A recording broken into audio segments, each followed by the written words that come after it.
thinking, yes I have. Some call it wishful thinking, I don't. But this life in the way it can be.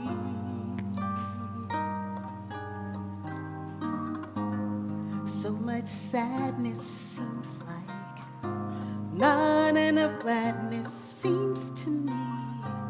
Lack of vision is a dangerous thing. If you can see it, then you'll start to feel it. The next thing you know, you believe, and that's when dreams begin to come true. So with all your heart and soul, start right now, really take control. Turn your dreams into reality. Oh, we can change the world, but first you're gonna have to believe. If you can see it, then you'll start to feel it. The next thing you know, you believe, and that's when dreams begin to come true. So, oh, with all your heart and soul, start right now, really take control. Turn these dreams into reality. Oh, we can change the world, but first you're gonna have to believe. We can change the world, but first you're gonna have to dream. Everybody dream, turn your dreams into reality. Everybody dream, everybody dream, dream. Everybody dream of joy and peace, and love and peace, and grace and peace. And everybody dream, body dream, turn our dreams into reality. Everybody dream of justice, love, and holiness. Dream of grace and good, and everybody dream. Everybody dream, everybody dream, everybody dream. Oh, dream of the Spirit, dream of glory, dream of peace and the holy story. Dream, everybody dream, turn your dreams into reality. Everybody dream of justice, dream of peace, and dream of glory, dream of love and a dream. Everybody, everybody, everybody dream and dream of peace, dream of justice, dream of grace, and dream of goodness. Dream, everybody dreams into reality. Oh, dreams into reality. We're gonna dream into reality. We're gonna dream into reality. We're gonna dream into reality. Gonna dream into reality. Gonna dream into reality. Gonna dream into reality. Dream into reality. Gonna dream into reality.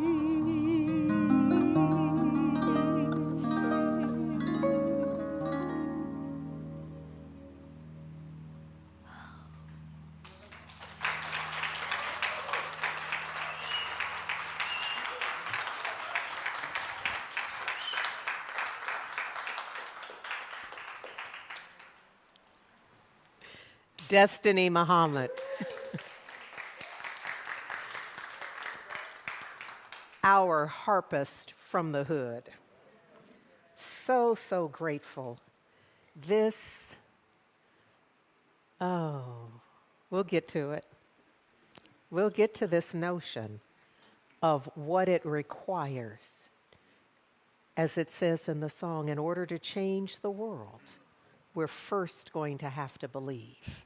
Yes, Yes. So we'll get there. I just want to acknowledge that last week while I was away, that y'all handled it. Our youth and family village was well represented and acknowledged. And so I'm just giving thanks to Reverend Sonia, and I know we have a slide that I want to be able to work from to see the team, her leadership team, Dr. Jodana, Dr. Misha, Brenda Chenault, and also I want to highlight that Danielle Jennings, as a part of our music collective, offered the idea. And, you know, it takes, thank you, because what we acknowledge is that everything begins from a seed.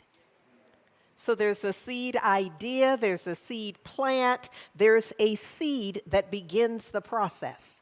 And so, so thank you, Danielle, for offering the seed that became a phenomenal. I watched it because I was out of the state and was otherwise engaged.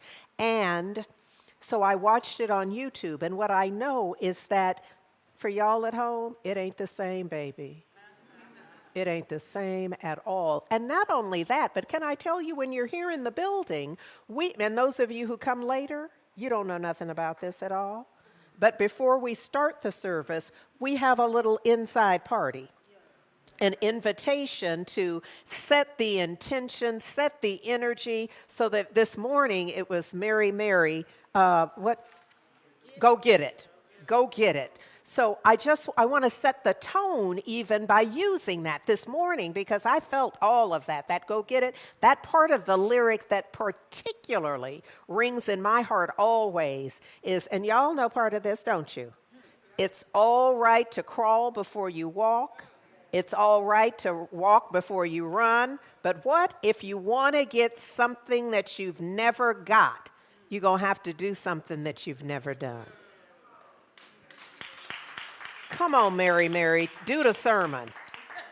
Do the sermon. You're going to have to do something that you've never done. Now, isn't that what gets in our way?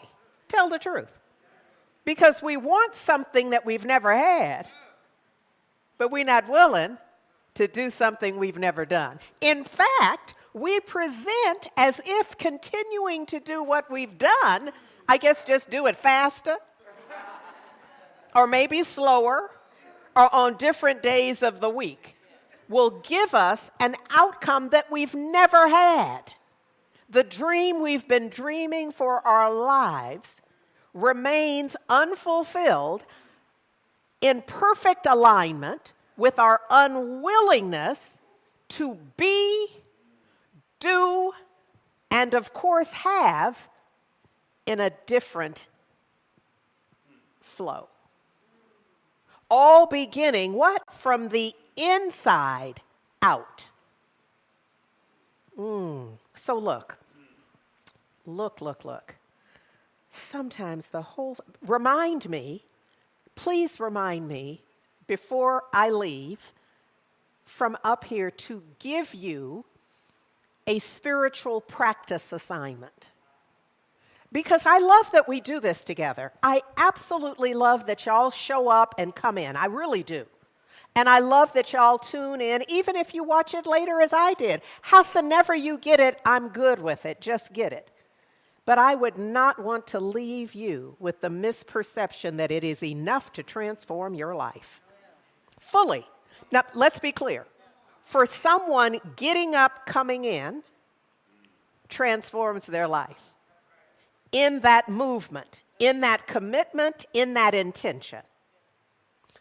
But for the full life transformation, can y'all feel that we're in the get ready for 2025? It always starts for me because I'm a fourth quarter born person. And so this time of the year is highly introspective for me. In fact, I wear the word out. Just getting into what has this year been for me. Now, of course, I'm talking, what is this? Third quarter begins October. So we're looking 2023 October through now is my year, my annual birth year. Does that make sense? Now, I'm not suggesting anybody else do this. I don't know why I'm telling y'all that I do, but I am. So at this point, I am truly just really looking at me. My intention from a year ago, kind of doing the balance check on that. So where am I in terms of that objective? What I thought for me, what I envisioned for me. Come on, what I dreamed for me. Where am I with respect to that? And so sometimes what I realize, all I need to do is speed it up. You know what that's like, where you had decided you were going to save X amount, and this time of year you look and you have X minus Y. So sometimes you're so close, you're just like, okay, all I have to do, if I double up for the next few months, I'm good. But sometimes you look and you can't believe you made that goal, that you set that goal, that you lifted up that objective, that you wrote all that in your journal about something you haven't done. But you still have time to make whatever shift you're willing to make. The shift might be, and I still don't want it. Thought I did, but clearly I don't. It's an opportune time to discern, so what is it that I want? And then begin again. Does that make sense? So this is not, my message is not about shame or guilt or regret. It's look at it again. And it might be as simple as, oops, I completely forgot that was on the table. I completely forgot. Now, looking at it now, I remember everything that brought it on my list. I remember the movie I saw. I remember the book that I read. I remember the situation and circumstance that I was in that brought that to mind. Like, oh my goodness, I can do that too. And now I realize that I haven't done it. And if I continue doing what I've been doing, I will not have it done. But this is a moment of choice. A powerful moment of choice where I get to decide, am I letting it go? Am I altering it? Am I bringing it down to size? Some would say bite-sized piece. So that by the end of this year or by the end of first quarter, here's what I'll have with respect to this as an objective. This would be true about the entirety of our lives, our health and well-being, if you have a goal for that. And often we do. Is there anybody here who doesn't have some kind of health and well-being goal set at the first of the year? Isn't that what comes up for us when we set resolutions? There's something about it, and it isn't, when I say health and well-being, I don't mean diet to lose weight. I mean claiming another level of health. I'm going to do, I'm going to be, I'm going to have, I'm going to get more rest. It's my health and well-being goal might be about self-care. It may be about exercise. I don't know. But there's a point at which, for many of us, now some of y'all got this and gone. This message is not for you. This part of the message, at least, is not for you. It's for the rest of us who are challenged by our own goal setting, our own heart's desire. We are often challenged to do what's required in order to have it.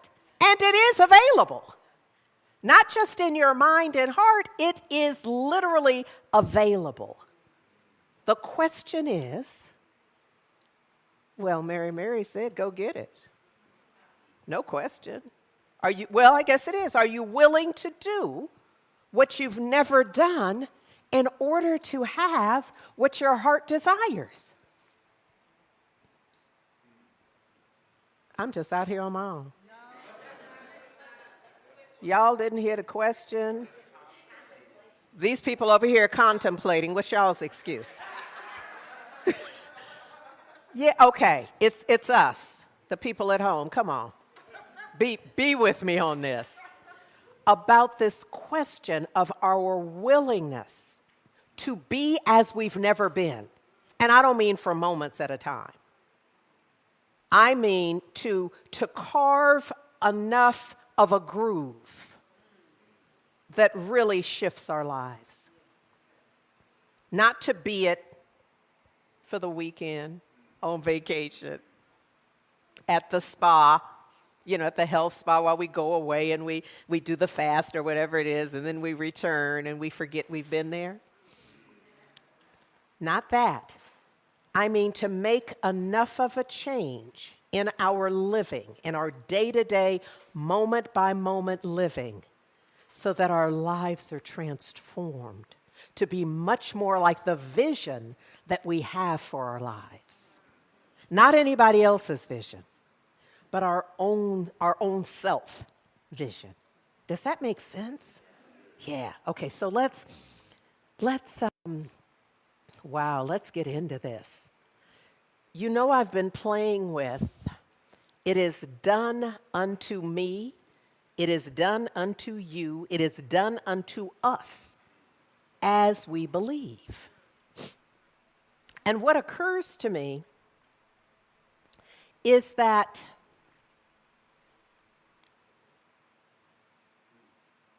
this idea, born out of Scripture, is not for wimps. It's easily recited. I mean, did you see how it rolls off the tongue? It is done unto me as I believe. Notice how I didn't change a thing.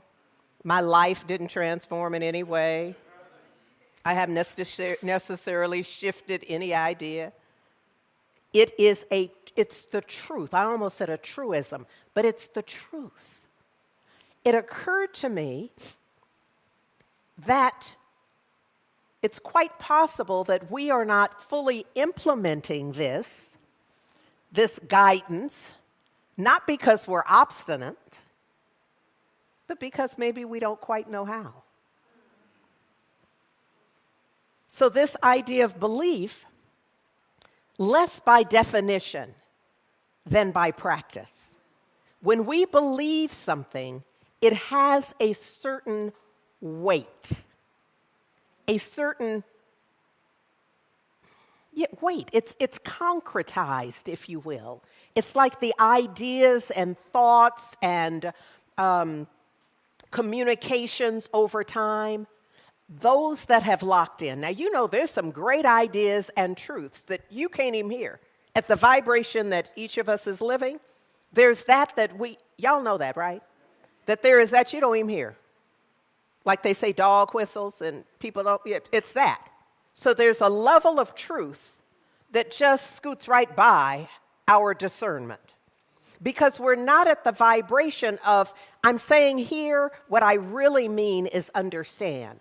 But I want you to on that scale of from hearing, seeing, to taking it in, that's where I want you thinking.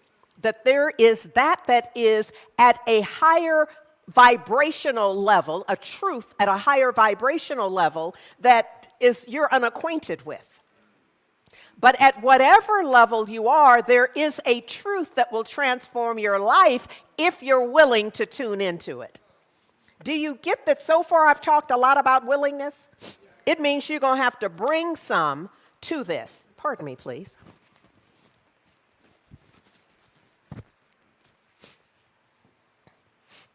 You will have to bring you and your consciousness, which is your awareness, to this idea, this possibility for shift. Shift awaits you, but do you see how that works? Shift is awaiting you, but you got to get there.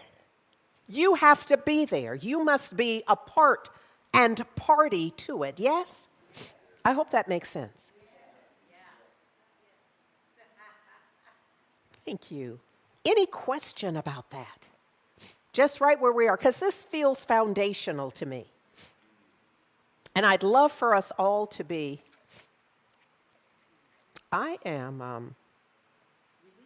yes, I am. Thank you, Destiny. I'm doing a detox, and this is interesting that it's showing up right now in this way. Forgive me. It could have done all that while I sat there. Just goes to show you how not in charge I am. Any question? If y'all ever have questions at home, put them in the chat and they'll get them to me. I'm not promising that I'll always stop, but I love a good question. Now, the purpose for our Sunday mornings are not stump the minister. I just want to get clear, because sometimes the invitation to ask a question can bring out some interesting energy. Yeah, so let's just be clear. If there's something, though, that I have been sharing that is not clear enough for you to work with, you know, I get that this is not the class, but the trainer in me wants to make it a little mini class sometimes. I just have to say. So put it in the chat. They'll get it to me, and we'll see how it can work. If you're in the room, if it's relevant, and you're working with it right now, then raise your hand, and we'll work with it to the best of our ability. If I see your hand and I don't answer, that means I'm on a roll, and I can't stop right now. But we'll get to it. Yes? Yes. All right. So this notion here...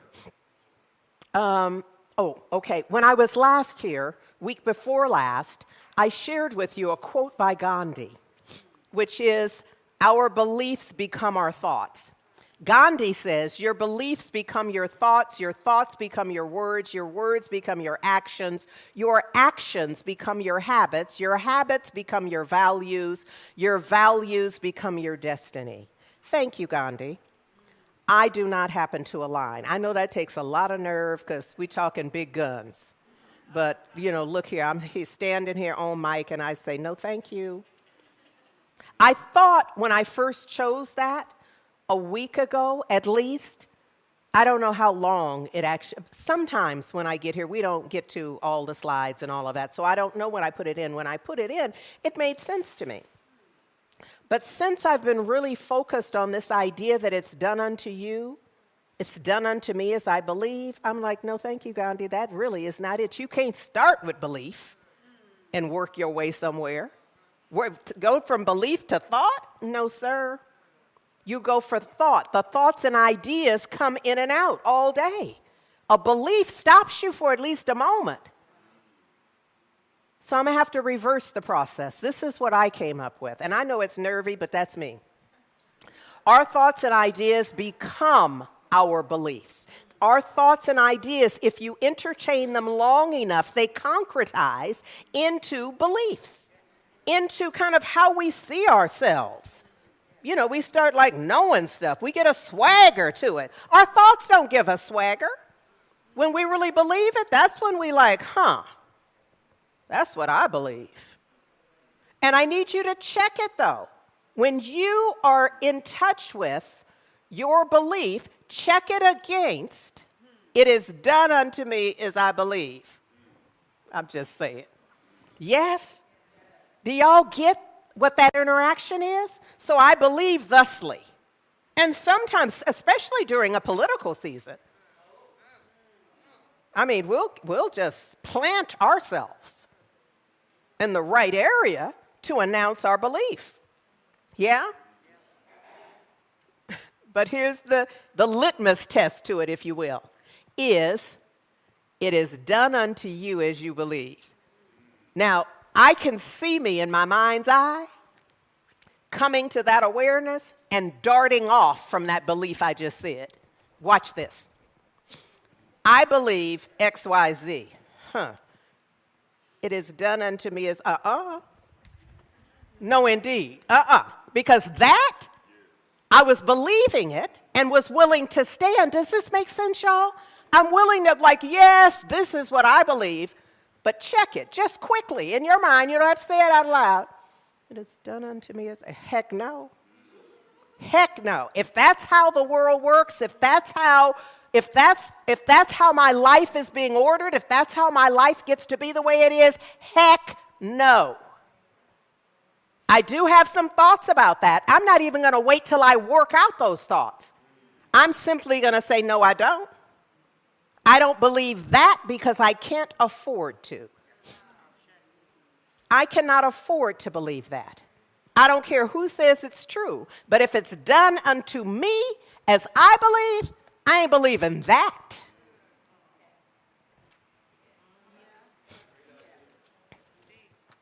Thank you.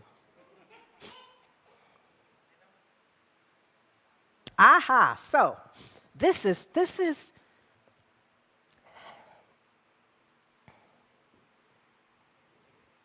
so this question reveals, give me just a second here, because this is, I'm gonna need more tissue, babe. I don't know what. Well, yes, I do. Yes, I do. It's part of the process. I just find it very inconvenient. I'm going to ask you to bring the trash can too. Oh, well, yes, thank you, baby. This is what I'll do. Thank you so much. Yes. All right. Look. Thank you for the question, Michelle. Yes, thank you. Thank you for the question, Rochelle. Before I read it aloud, I want to just establish something. That what we do here on Sundays is really, it's my way of inviting us to work on our lives. I wouldn't want you to believe this is it. You know, take some photos of the slides, get a few notes, ask me to repeat a couple of things, and you good to go.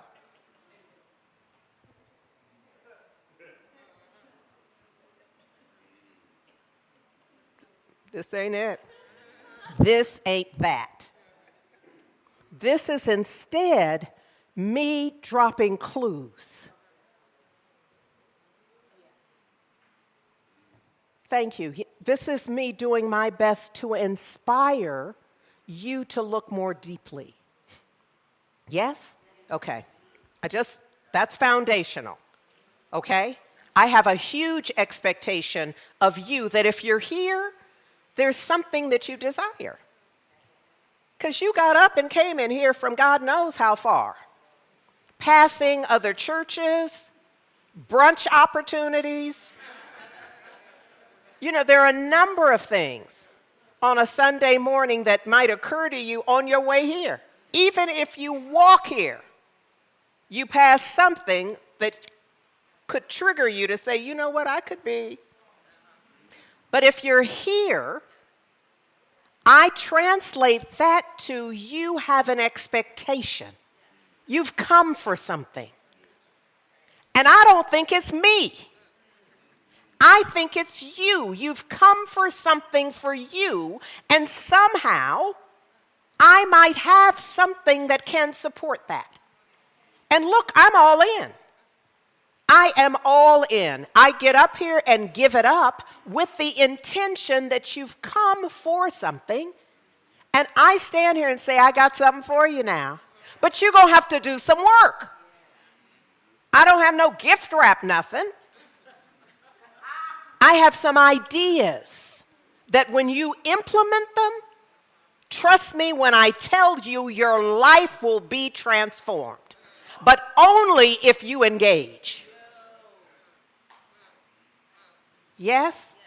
So the question is, how does one know if you believe something or not?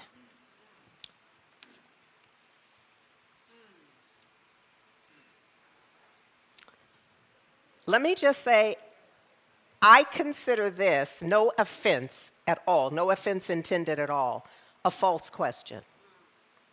I think we know, it's not even intuitively, it's at a more concrete level when you believe something.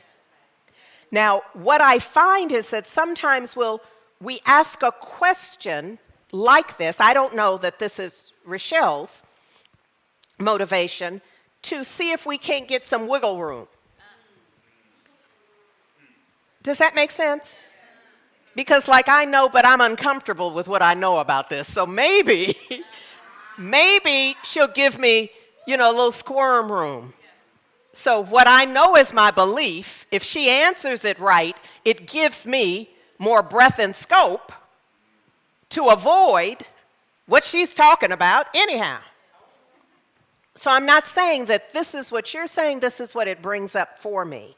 I think folks know what they believe. I don't happen to believe there's anybody who needs me to tell them what they believe or to discern for them what is a belief for them. I just happen not to believe that. So here's my idea. If someone feels like, well, that's a legitimate question for me, then what I would say is, you have work to do getting to know you. This is the perfect call to spend some time with you with all electronics off so that you can begin to track better what is it that you believe and the difference between your thoughts, your ideas, your considerations. See, we got a lot of mental activity going on, none of which comes close to belief. It's just action, ideas, monkey mind. You understand what I'm saying? You know that. Right now, I'm talking and you got some thoughts going on. You're not 100% just focused on what I'm saying. Something, maybe the way my little thing is, some of y'all are all like, could she get a pen so that doesn't just keep? I know my people. I know my people. So that's what I'm saying. That's not a belief. That's some of that monkey mind activity. And sometimes we fire up the monkey mind so we don't have to focus on the real deal. Let me just be, your question was good, girl, because it unlocked a whole bevy of good stuff, of awareness of how we'll hide from knowing our true belief. Thank you. They owe you. Somebody ought to pass a little hat. And we'll just label it Rochelle, because that was a good one. Look, oh, Lord, okay. Okay, all right. It's good because it's still, we're still in the range of what we're doing here. Oh, boy.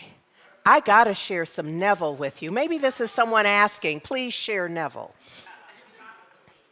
I know sometimes I think I believe something, but what I know is that our life exhibits what we truly see. Is this the same person? Yes.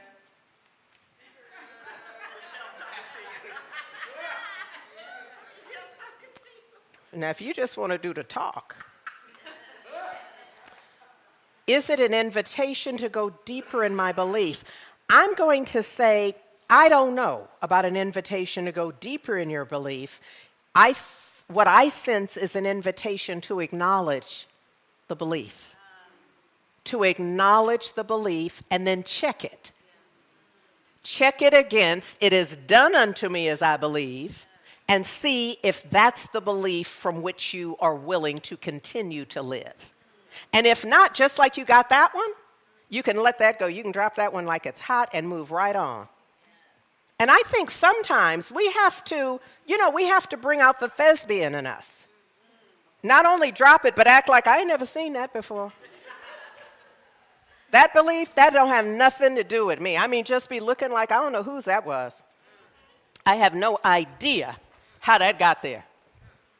Yes? To really, now y'all probably don't do this, but I know me. And so I know if I offer me that opportunity to distance myself from it, that means something. I don't know how y'all distance yourself, but it's like, I don't know. That don't have nothing to do with me. I don't believe that. Now, that may be just seconds ago. But now I'm removed from it. Do you understand? Yeah, so I hope that answers. I hope that answers that. Look,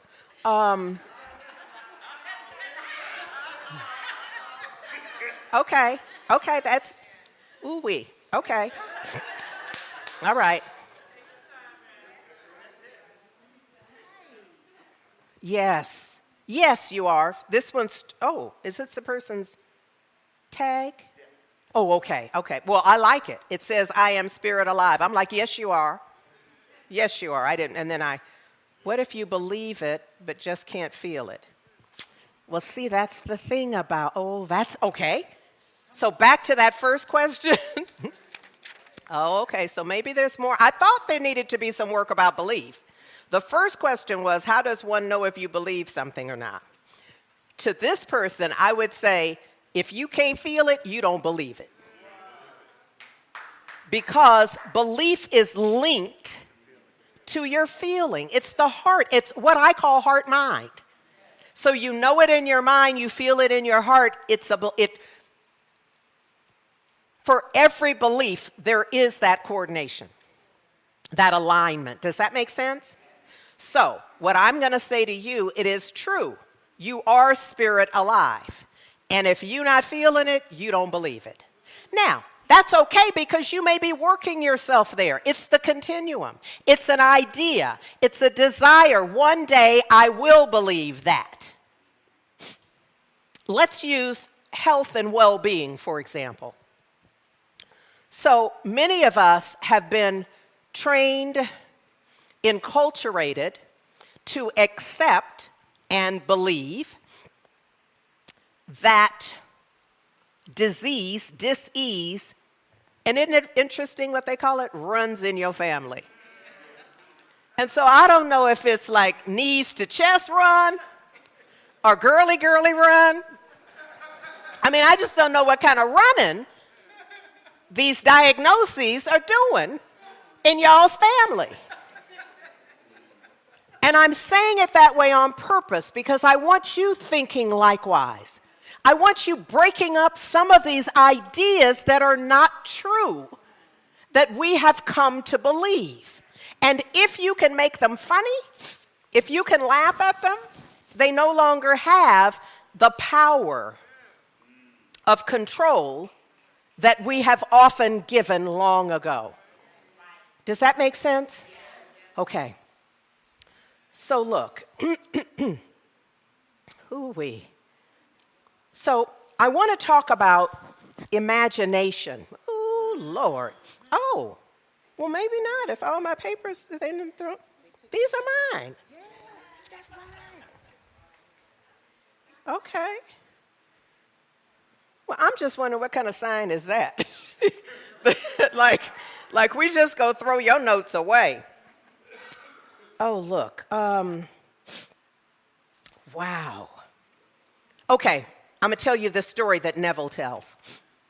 He tells this story about a young woman who lived in Northern California, and the father just made sure that whatever the family needed or wanted, they had. And then the father died, and they found out that maybe there wasn't the infinite prosperity from which they were living, that maybe that wasn't as concrete.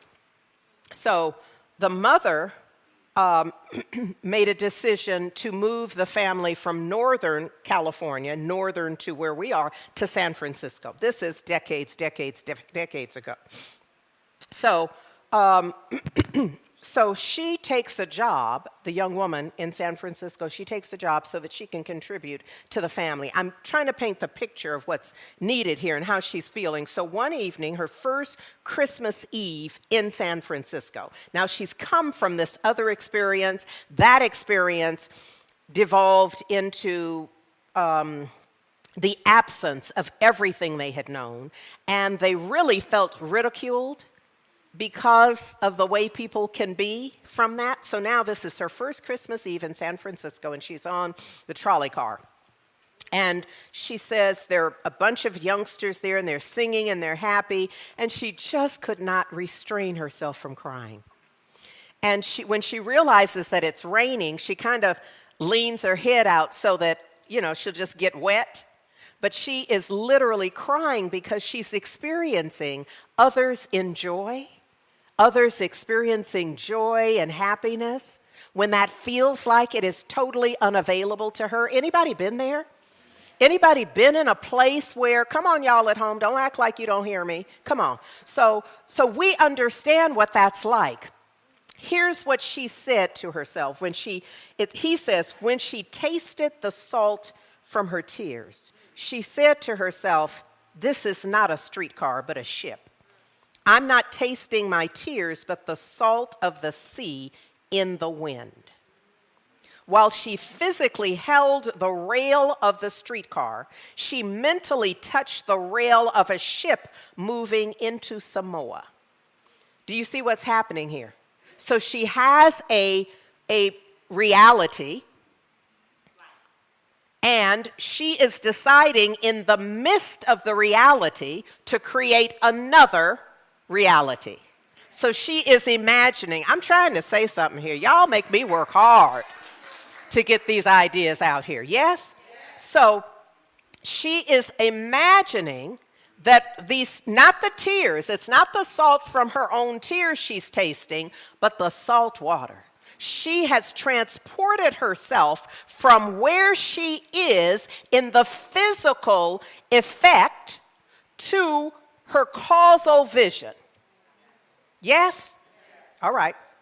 Physically tasting the salt of her tears, she imagined she was in the salt of the sea. It was the salt of the sea. As the streetcar reached its destination, she was entering the Bay of Samoa, feeling the moonlight shining on her body and hearing a voice say, "Isn't it a heavenly night?"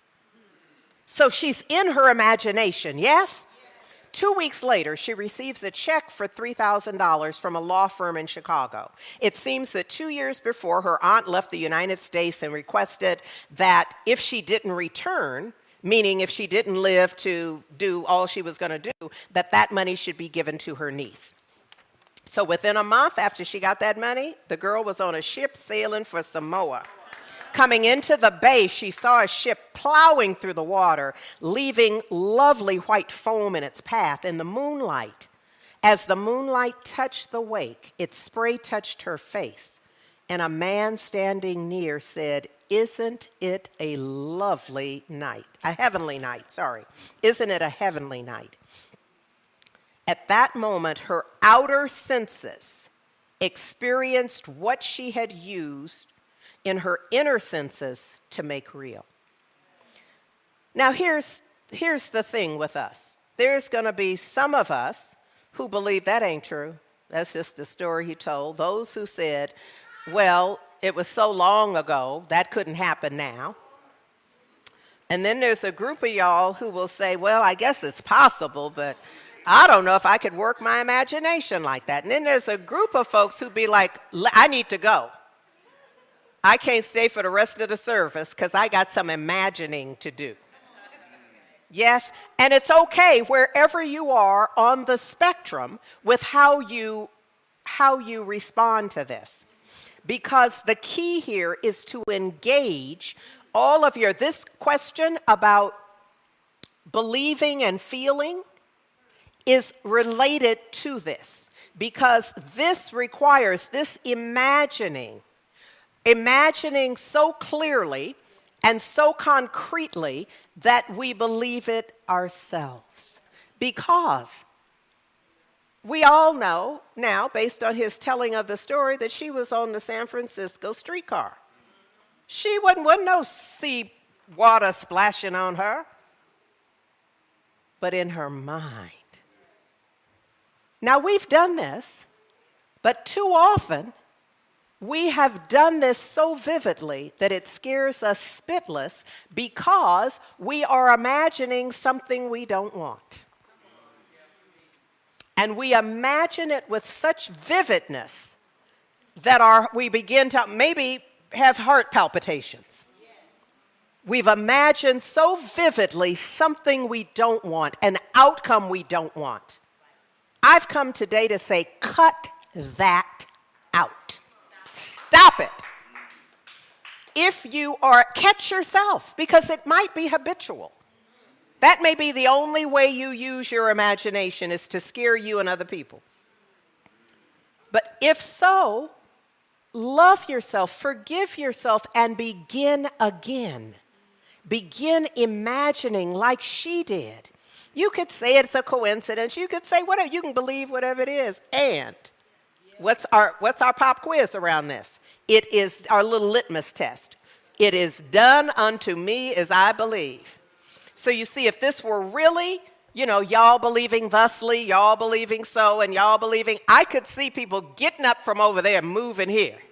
Because you realize that if it's done unto me as I believe, I want to change my belief. Because whether it's true or not matters not in terms of accuracy. It's true in principle. Do you understand what I'm saying? The universal principle embedded in it is truth, whether you believe it or not. If you choose to believe it, you can actualize it for you, but only if you believe it. Do not think. This is one of those, like on the infomercial of, do not try this at home. If you don't believe this, it don't matter if you're at home or in the room here. If you don't believe it, don't bother trying it. I can tell you now it's not going to work. You don't have to come back to me and tell me I tried it and it didn't work. I'll tell you, if you try it, it won't work. Because you will have to bring an underpinning of believing what you are thinking and feeling, which makes for belief in its own way. I feel like there are more steps in there. There's more stuff that has to be with it. But for the short of it, yes? Oh, Lord. Oh, my Lord. Okay, I got way too much paper up here. Okay. Look, okay, let's go. Oh, okay.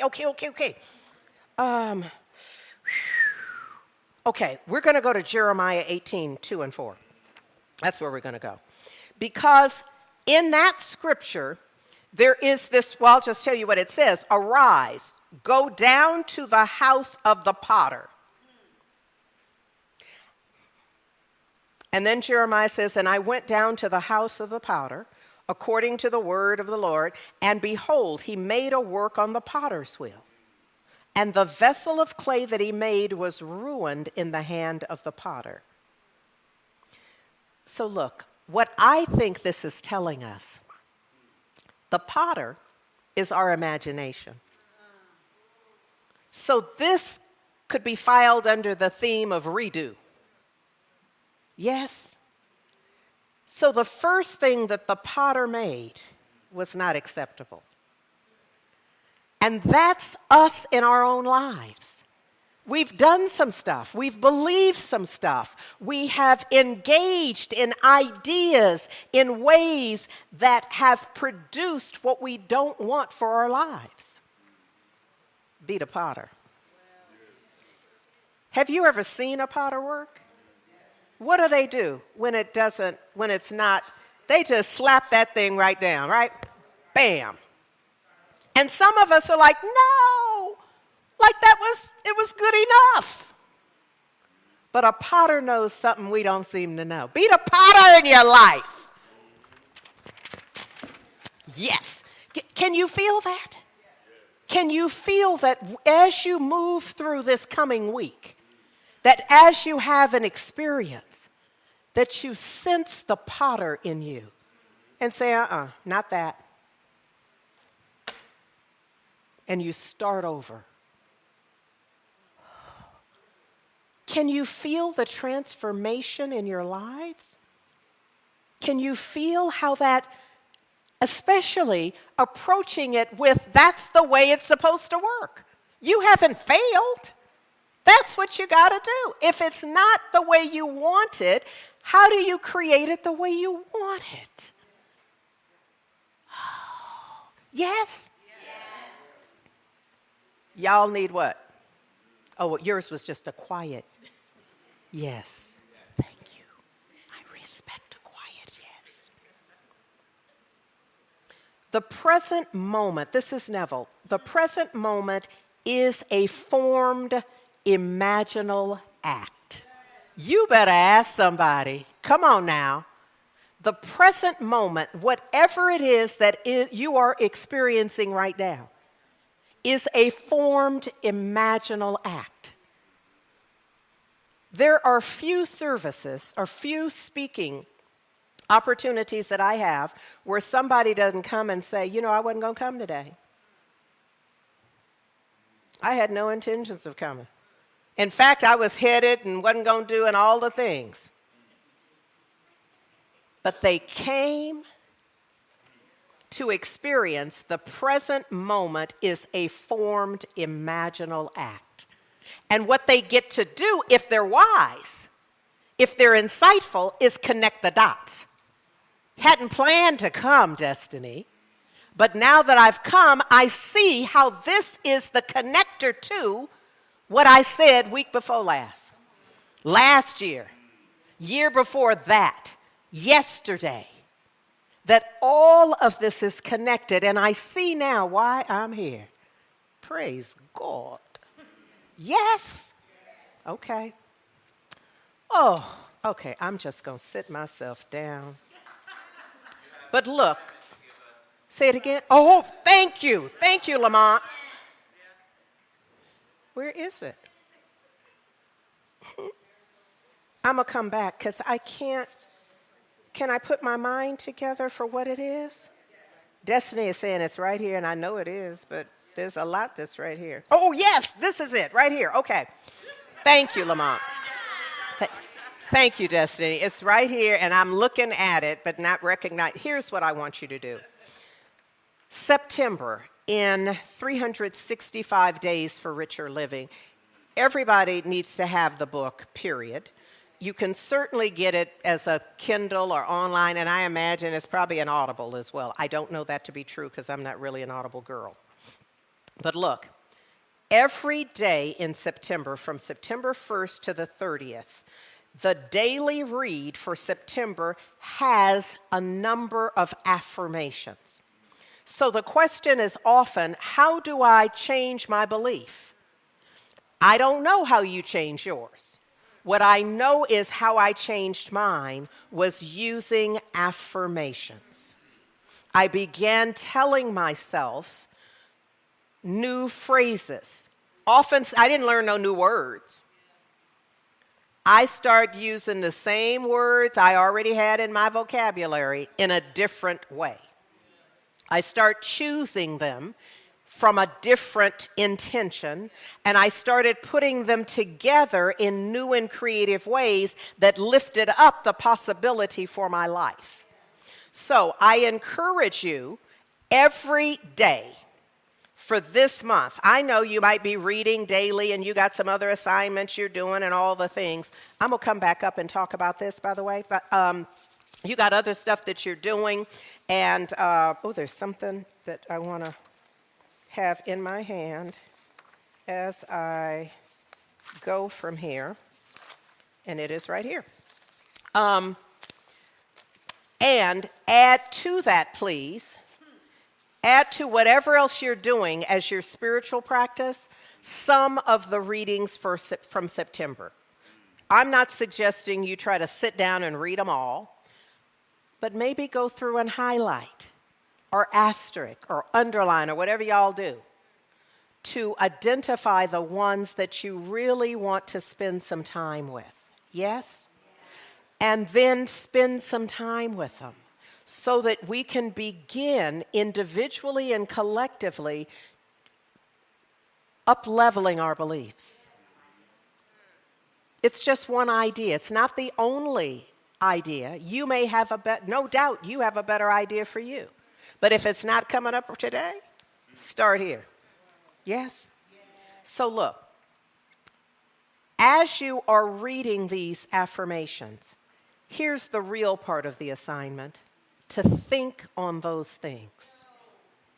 Think on the things that you're reading. Choose just a few. Don't try to read all, what is it? It's probably at least 7 for 30 days.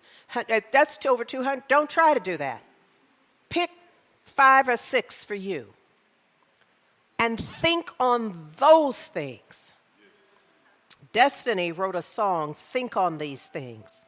Give yourself, part of the lyric is, give yourself permission to believe everything you can achieve.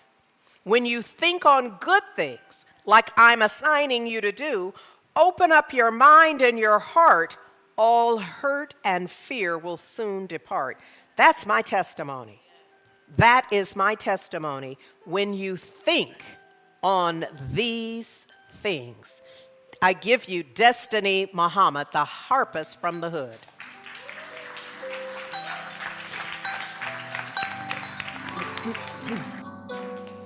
Things bring joy and peace. Whatsoever things bring harmony, think on these things. Give yourself permission to believe everything you want you can achieve when you think on good things. You've got to think on these things, for as a man thinks, so it shall be. You've got to think on these things, so as you think, so it shall be.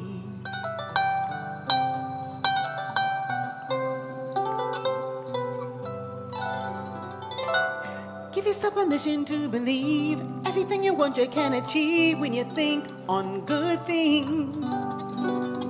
Open up your mind and heart, all hurt and fear will soon depart when you think on good things. You got to think on these things, for as you think, so you shall be. You've got to think on these things, for as you think, so it shall be. Well, thought has the power to move mountains across the sea. Change your mind today. Whatsoever things bring joy and peace, whatsoever things bring harmony, think on these things. Open up your mind and heart, all hurt and fear will soon depart when you think on good things. You've got to think on these things, for as a man thinks, so it shall be. You've got to think on these things, for as you think, so it shall be. You've got to think on these things, for as a man thinks, so it shall be. You've got to think on these things, for as you think, as you think, as you think, so it shall be.